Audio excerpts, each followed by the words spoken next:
Next, we need to discuss light waves. And before we talk about light waves, we just need to talk about waves. So the question is, what is a wave? Well, a wave is a disturbance that propagates through a medium.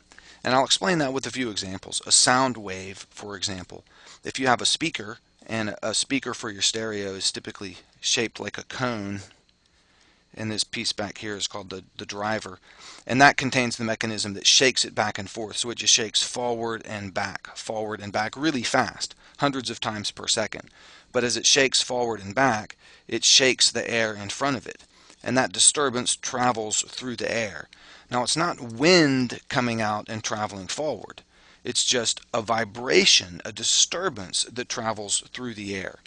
This would also be similar to a disturbance traveling in anything else, like a wave on the water, for example. A wave on the water would be a disturbance that travels across the surface of the water. So you might have, well, let's draw it like this. And these little waves, obviously, you've seen this, they move across the surface of the water.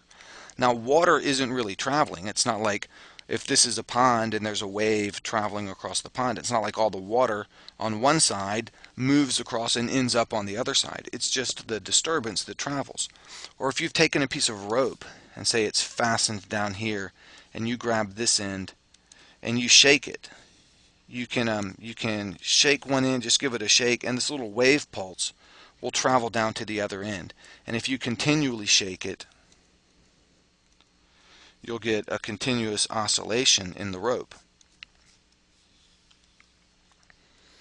But the rope itself doesn't start piling up down at the other end. The rope is not moving from point A to point B.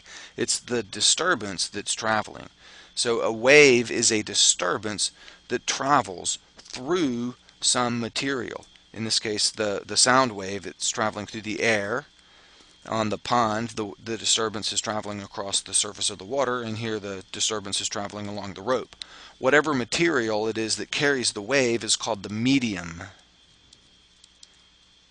And this doesn't mean medium like small, medium, and large. This is related to the word mediate, as in go between, or the word intermediate. That's the name given to the material through which a wave travels.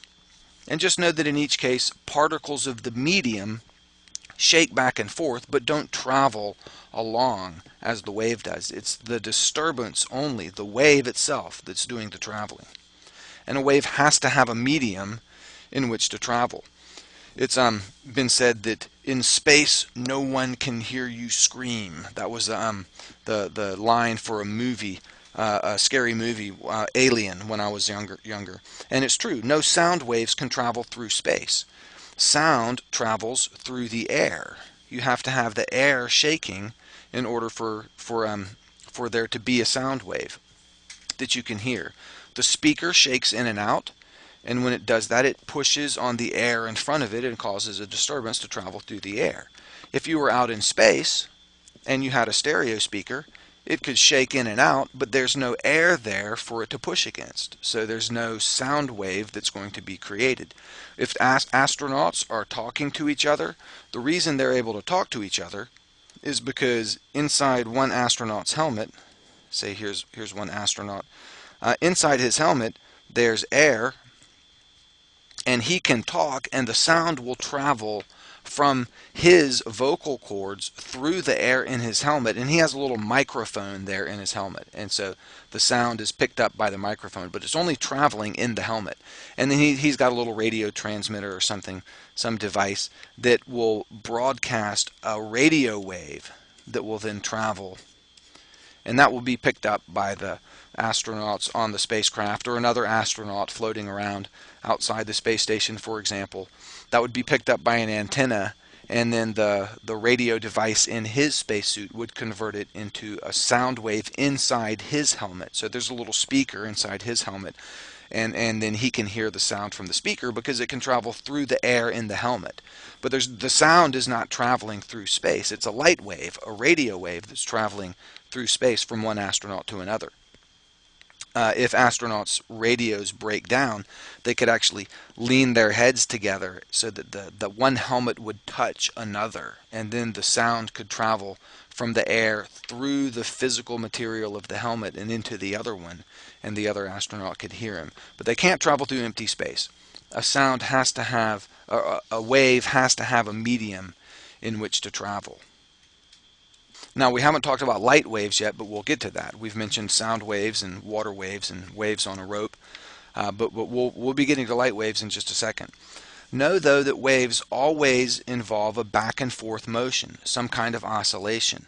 These sound waves could be shaking back and forth as the disturbance travels along, just like the rope here is shaking up and down as the disturbance travels along the length of the rope, or as the wave on the water goes by. Individual pieces of water are bouncing up and down as the wave travels along the surface. So there's always an oscillation, a back and forth motion when you have a wave. And the oscillation can be fast or slow. And we speak of the frequency of the oscillation, and that's an important term. The frequency. A high frequency oscillation means there's a lot of back and forth motion in a given amount of time. And a low frequency oscillation means there's only a few back and forth motions in a given amount of time. As a good example, if you play a musical instrument, you're familiar with notes, and the note middle C is a frequency of 256 hertz.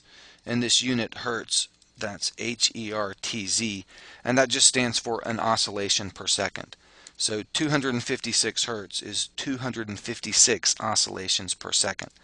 The note A, the next note above, or the A that's above middle C, is 440 hertz. So a higher frequency oscillation, and you hear a different frequency of sound. A higher frequency oscillation corresponds to a higher note.